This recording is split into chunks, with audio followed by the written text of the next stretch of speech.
Hello అండి. చాలామందికి front పార్ట్‌లో షేప్ బెల్ట్స్ అవి జాయిన్ చేసేటప్పుడు తారుమారవుతాయండి. 2 ఒక సైడ్‌కే వచ్చేయడం, లేదా సైడ్స్ మారిపోవడం ఇటువంటి ప్రాబ్లమ్ చాలామంది ఫేస్ చేస్తుంటారు. ఫ్రంట్ పార్ట్ స్టిచ్ చేసేటప్పుడు షేప్ బెల్ట్స్ కరెక్ట్‌గా ఏ పొజిషన్‌లో జాయిన్ చేసుకుంటే మీకు అవి స్టిచ్ చేశాక కూడా మీకు కరెక్ట్‌గా అనిపిస్తాయనేది వీడియోలో క్లియర్‌గా చూపిస్తాను. ఎండ్ వరకు చూడండి. ఎక్కడ స్కిప్ చేయకుండా చూడండి. ఫస్ట్ అయితే ఇక్కడ నేను లైనింగ్ బ్లౌజ్ అనమాట చక్కగా మొత్తం చుట్టూరా స్టిచ్ అయ్యి వేసేసుకున్నాను. ఇక్కడ ఫ్రంట్ డాట్స్ అవన్నీ కూడా స్టిచ్ వేసేసుకున్నాను. ఇప్పుడు మీకు షేప్ బెల్ట్స్ నేను అసలు ఎన్ని తీసుకుంటానో, వాటిని ఎలా అరేంజ్ చేసుకుంటాననేది చూపిస్తానిక్కడ. ఓకేనా అండి. ఫస్ట్ అయితే ఆహ్, చూడండి ఇక్కడ షేప్ బెల్ట్స్ కోసం నేను ఇక్కడ మొత్తం 3 ఫ్యాబ్రిక్స్ అయితే తీసుకుంటున్నానండి. ఇక్కడ వచ్చేసి లైనింగ్ బ్లౌజ్ కాబట్టి మనకి సిల్క్ ఫ్యాబ్రిక్ ఉంటది. అంటే మెయిన్ ఫ్యాబ్రిక్. అవి 2 తీసుకుంటున్నాను. అలాగే లైనింగ్ ఫ్యాబ్రిక్ 2 తీసుకుంటున్నాను. అలాగే వీటి మధ్యలో వేయడానికి.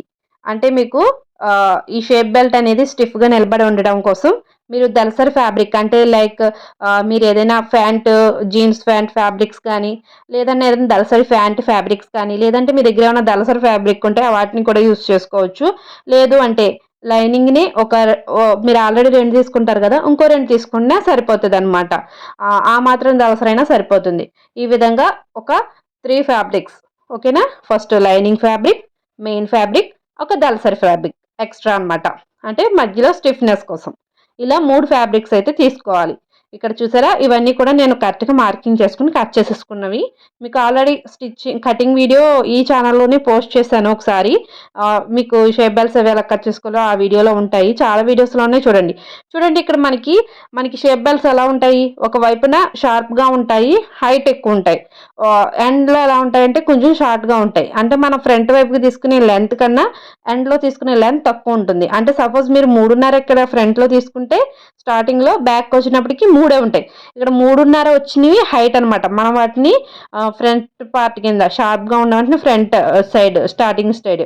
చూడండి వాటిని ఎదురు పెట్టుకున్నాను. ఫస్ట్ 2 సిల్క్ లైనింగ్‌లు ఉంటాయి కదా! సిల్క్ ఫ్యాబ్రిక్స్‌ని 2 షార్ప్‌నెస్ అంటే 2 3:30 వచ్చేవి 2 లేదా 2 హైట్‌వి 2 ఎదురుగా పెట్టుకోవాలి.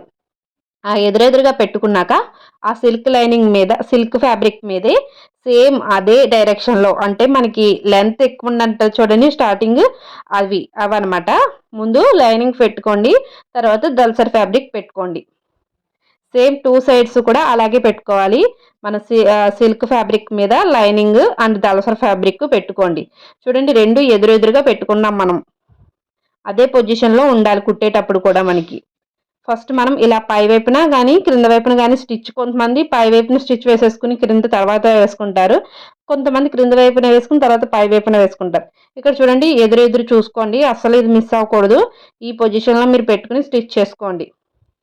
ఇలా పెట్టుకుంటే మీరు వాటిని మొత్తం స్టిచ్ చేస్తా కూడా మీకు అవి బ్లౌజ్‌కి జాయిన్ చేయడానికి కరెక్ట్‌గా వస్తాయన్నమాట.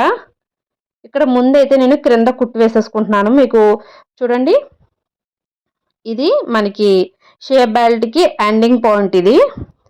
ఎండింగ్ పాయింట్ నుంచి ఇలా స్టార్టింగ్ పాయింట్ దగ్గరకొస్తున్నాము క్రింద సైడ్‌న మాత్రం ఒక పావించులు లేదా హాఫ్ ఇంచ్ మీరు ఎంత ఖర్చయితే తీసుకుంటారో అంత. ఒక స్టిచ్ అయితే వేసుకోండి. మీరు 3 ఫ్యాబ్రిక్స్ మీద ఒకేసారి స్టిచ్ అయితే వేసుకోవాలనమాట. సిల్క్, నెక్స్ట్ లైనింగ్, తర్వాత దలసరి ఫ్యాబ్రిక్ ఈ మూడిటిని పెట్టుకోండి. 3 కూడా ఒకే విధంగా పెట్టుకోవాలి. చూడండి అదయింది కదా! దాని ఆపోజిట్‌లో ఇప్పుడు మనం స్టార్టింగ్ పాయింట్‌కొచ్చాం కదండీ! ఒక షేప్ బెల్ట్‌కి. నెక్స్ట్ షేప్ బెల్ట్ కుట్టేటప్పుడు ఫస్ట్ స్టార్టింగ్ పాయింట్ నుంచి స్టార్ట్ చేసుకోవాలనమాట. దానికి ఏ విధంగా స్టార్ట్ చేసాం మనం ముందు ఎండ్ నుంచి ఫ్రంట్‌కొచ్చాము. ఇది ఫ్రంట్ నుంచి ఎండ్‌కొస్తాము. అంటే 2 ఒకదానికొకటి ఆపోజిట్‌లో పెట్టుకొని స్టిచ్ చేసుకోవాలి. మనం ఈ విధంగానే స్టిచ్ చేసుకుంటేనే మనకి షేప్ బెల్ట్స్ ఫ్రంట్ పార్ట్‌కి అటాచ్ చేసేటప్పుడు క్లియర్‌గా ఉంటాయన్నమాట. ఇక్కడ మీకు నేను చెప్పేదానికన్నా చూసేటప్పుడు ఇంకా మీకు క్లియర్‌గా అర్థమవుతాయి. చూడండి ఈ విధంగా.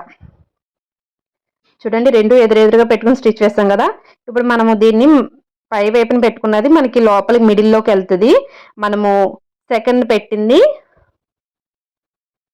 మనకి పైకొస్తదనమాట. Back side పైకొస్తది. ఇప్పుడు ఈ విధంగా ఈ రెండిటిని మాత్రమే తీసుకొని ఇలా వెనక్కి మడిచి మళ్ళీ ఎక్కడైతే స్టార్ట్ చేసి కుట్టుకున్నాం ఇందాక సేమ్ అదే పొజిషన్‌లో మళ్ళీ పై వైపున ఒక స్టిచ్ వేసుకోండి. టాప్ స్టిచ్ ఒకటి వేసుకోవాలనమాట. సేమ్ ఎలాగైతే మనము బ్యాక్ నుంచి ఫ్రంట్కి వచ్చాము ఆ విధంగా మనం స్టిచ్ అయితే వేసుకోవాలి. ఇక్కడ మీకు కటింగ్ కూడా చేయకుండా చూపిస్తాను, మధ్యలో థ్రెడ్ కూడాను. ఈ విధంగా ఎండ్ వరకు, ఈ చివరి వరకు, అంటే మనకి ఇక్కడ స్టార్టింగ్ పాయింట్ ఉంటుంది కదండి, అక్కడ వరకు కూడా ఒక టాప్ స్టిచ్ అయితే వేసుకోవాలి. ఇప్పుడు సేమ్ అవి అవి ఎలా అయితే తిరగేసామో ఇవి కూడా అలాగే తిరగేసుకుని ఒక స్టిచ్ అయితే వేసేసుకోండి. చూడండి, ఎదురెదురు పెట్టినా మనకి షేప్ బెల్ట్స్ అనేవి ఎలా వచ్చాయో, ఇలా ఎదురెదురు పెట్టకుండా అది ఎలాగైతే స్టార్ట్ చేసి కుట్టేసామో ఇది కూడా సేమ్ అదే విధంగా కుట్టేశారనుకోండి, మనకి అవి కుట్టేటప్పుడు రెండు ఒకవైపుకే సెట్ అయ్యేలా వస్తాయి అన్నమాట. అప్పుడు మీకు మొత్తం వేస్ట్ అవుతుంది, మళ్ళీ తీసి తిరగబెట్టి కుట్టడం, అంత కుట్లు విప్పడం చాలా పెద్ద పని. చూసారా, మనం మొత్తం ఇప్పుడు క్రింద ఒక స్టిచ్ వేసేసాం కదా, తర్వాత చుట్టూరా కదలకుండా ఒక స్టిచ్ వేసేసాము. తర్వాత ఎక్స్ట్రా ఉన్న పార్ట్స్ అన్నీ కట్ చేసేసుకోవాలి. ఇప్పుడు వీటిని మనం బ్లౌజ్ ఫ్రంట్ పార్ట్కి అటాచ్ చేయడం కూడా చూపిస్తున్నాను. ఇక్కడ చూడండి, ఫస్ట్ ఒక పార్ట్కి చూపిస్తున్నాను. మనం ఏదైతే లెంత్ ఎక్కువ ఉన్నది తీసుకుంటామో ఒకవైపున, ఆ లెంత్ ఎక్కువ ఉన్నది ఎప్పుడు మనకి మన ఉక్సులు కాజాలు వస్తాయి చూసారా, అక్కడికి వచ్చేలా పెట్టుకోవాలి. ఇక్కడ మీకు రెండింటిని మామూలుగా నార్మల్గా పెట్టి అసలు మనం కుట్టినవి కరెక్ట్గా వచ్చినాయా లేదా అనేది ఒకసారి చూపిస్తున్నాను చూడండి. చూసారా, మనం కుట్టేటప్పుడు కుట్టాక ఈ విధంగా వస్తాయి అన్నమాట. ఇక్కడ మీరు గుర్తుపెట్టుకోవాల్సింది ఏంటి అంటే, మీరు షేప్ బెల్ట్స్ ఒకదాంతో స్టిచ్ చేసేటప్పుడు అవి రెండు ఒకే విధంగా పెట్టేసి కుట్టకుండా, ఒకటి బ్యాక్ నుంచి స్టార్ట్ చేస్తే దానికి ఆపోజిట్గా పెట్టి రెండోది స్టార్ట్ చేయండి. చూడండి, ఇక్కడ మనము ఓకే సెట్ అయింది కదా, దీన్ని పక్కన పెట్టేస్తున్నాను. ఒకటైతే మీకోసం కుట్టి చూపిస్తాను. ఇక్కడ చూడండి, మనం బ్లౌజ్ పై వైపున మనం కుట్టి రెడీ చేసుకున్న సిల్క్ అది ఉంది కదా, ఆ సిల్క్ కూడా లోపలికి వచ్చేలా పెట్టుకోవాలి, అంటే పైకి పెట్టుకోవాలన్నమాట.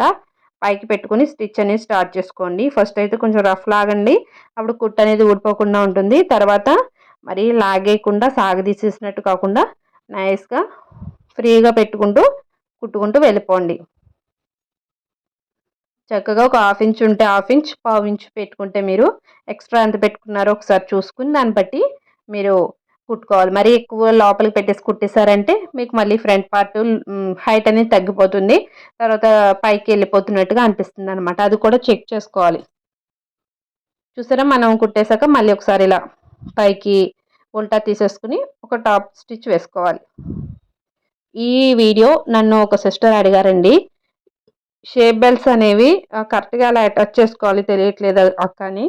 ఇది ఎప్పుడో అడిగారు, అసలు ఎప్పుడో చేయవలసిన వీడియో, చాలా లేట్ అయింది. ఒకసారి ఆ సిస్టర్ ఒకసారి ఈ వీడియో చూస్తున్నట్లయితే ప్లీజ్ కామెంట్ చేయండి, మీకు క్లియర్గా అర్థమైందా లేదా అనేది. అలాగే ఇంకా ఇలాంటి డౌట్ ఉన్న వాళ్ళు, క్లారిఫై అయిన వాళ్ళు ఎవరైనా ఉన్నట్లయితే లైక్ చేయండి. అలాగే ఫస్ట్ టైం చూస్తున్నారంటే ఛానల్ మీకు యూజ్ అవుతుంది అనుకుంటే తప్పకుండా ఛానల్ని సబ్స్క్రైబ్ చేసుకుని సపోర్ట్ చేయండి. పక్కన బెల్ ఉన్నప్పుడు ఆల్ అనే సింబల్ని ఓకే చేయండి. అలా చేయడం వల్ల ఏంటంటే మీకు ఎప్పుడు నేను ఏ వీడియో పెట్టినా నోటిఫికేషన్ వస్తుందన్నమాట. నేను రెగ్యులర్గా వీడియోస్ అయితే పెట్టడానికి ట్రై చేస్తున్నానండి. చూడండి, రెండు కూడా సేమ్ ఇదే విధంగా కుట్టాక మీకు ఈ విధంగా ఉంటాయన్నమాట. మీకైతే ఈ ఫ్రంట్ ఈ తేడా అనేది ఉండదు. చాలామందికి హ్యాండ్స్లో కూడా ఇదే ప్రాబ్లం వస్తుంది, లోతు తీసింది ఎటు పెట్టాలి అటు పెట్టాలి, చాలా కన్ఫ్యూజ్డ్గా ఉంటుంది. లోతు ఎలా తీయాలి ఇవన్నీ కూడా చాలా వీడియోస్ ఉంటాయి.